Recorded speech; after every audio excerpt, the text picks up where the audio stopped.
રાજ્યમાં વરસાદી માહોલ સર્જાયો છે ત્યારે અમદાવાદમાં વરસાદને લઈને તંત્રએ વિશેષ આયોજન કર્યું છે।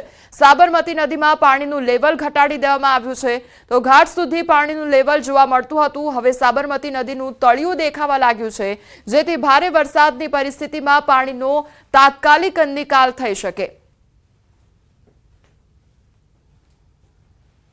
भर उनाळे ચોમાસા જેવો માહોલ છે અને વરસાદની આગાહી કરવામાં આવી છે ત્યારે તંત્ર દ્વારા પણ આગોતરું આયોજન છે તે કરવામાં આવી રહ્યું છે।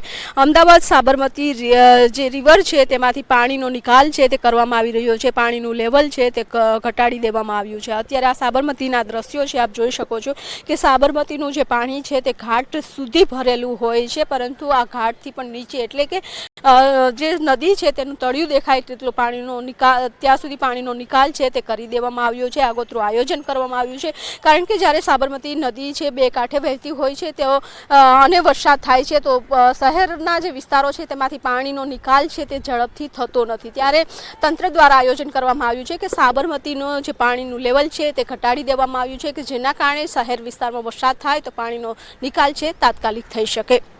કેમેરામેન પંકજ સાથે બીબી પટેલ, ન્યૂઝ 18 ગુજરાતી, અમદાવાદ।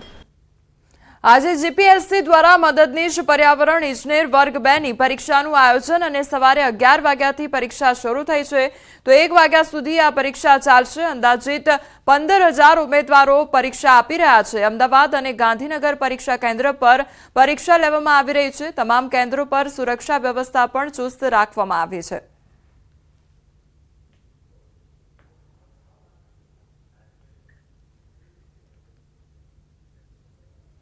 भारत और पाकिस्तान वच्चे सीजफायर बाद स्थिति सामान्य बनी रही है। युद्ध विराम बाद सरहदी विस्तारों में जनजीवन सामान्य जोवा मळी रह्युं छे अने लोको परत पोताना कामकाज तरफ वळ्या छे। भुजना ग्राम्य विस्तारों में 2 दिवस ब्लेकआउट रह्युं हतुं, तेनो ग्रामजनोए सारी रीते सामनो पण कर्यो। हवे लोको परत काम धंधा तरफ वळी रह्या छे।